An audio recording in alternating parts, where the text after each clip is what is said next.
Hello friends, ഞാൻ ധാരാളം കൃഷി ചെയ്ത് പച്ചക്കറികളൊക്കെ എടുത്ത സ്ഥലമാണ് കേട്ടോ. മഴ സമയമായപ്പോ കണ്ടോ, ഇവിടെ വള്ളം ഇറക്കി കളിക്കാന്ന് പറഞ്ഞാൽ ഞാൻ കരയായിട്ട് കിടന്ന സമയത്ത് പറഞ്ഞാൽ നിങ്ങൾക്കത് വിശ്വസിക്കാൻ പറ്റില്ല. അപ്പൊ ഞാനതൊന്ന് കാണിച്ചു തരാം. എൻ്റെ ചേമ്പ് കുട്ടന്മാരൊക്കെ അങ്ങ് വെള്ളത്തിൽ കിടക്കുകയാണ്. 1 കിലോയിലധികം വറ്റൽമുളക് ഉണക്കിയെടുത്ത എൻ്റെ മുളകുകളാണ് ഇങ്ങനെ കിടക്കുകയാണ് കണ്ടോ. അതിൻ്റെ ഒരുപാട് മുളക് കായ്ച്ച്.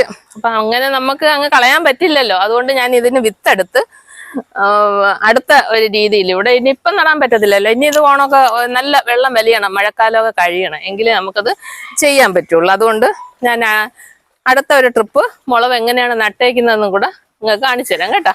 അപ്പൊ പഴയ മുളകെന്ന് എനിക്ക് ഇത്രയും വറ്റൽമുളക് കിട്ടിയപ്പോഴേ ഇനി എൻ്റെ വീട്ടിൽ ഞാൻ വറ്റൽമുളക് വാങ്ങില്ല, കൃഷി ചെയ്ത് തന്നെ എടുക്കും എന്നുള്ള ഒരു തീരുമാനമായിരുന്നു. അപ്പോൾ അതത്രയും വെള്ളം കയറിപ്പോയി. നിങ്ങളിപ്പം ഞാൻ കാണിച്ചല്ലേ ഉള്ളൂ. അപ്പോൾ അതിന് പകരം ഞാൻ എൻ്റെ ഗ്രൗണ്ട് ഓർക്കിഡ്സ് റീപോർട്ട് ചെയ്യാനായിട്ട് വാങ്ങിച്ച ചെടിച്ചട്ടികളാണ് എല്ലാം.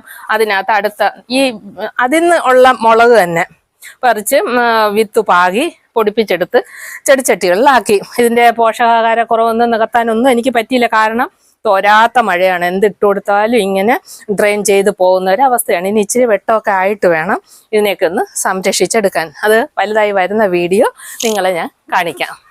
അപ്പം എൻ്റെ മഴക്കാല വിശേഷങ്ങളൊക്കെ കേട്ടില്ലേ.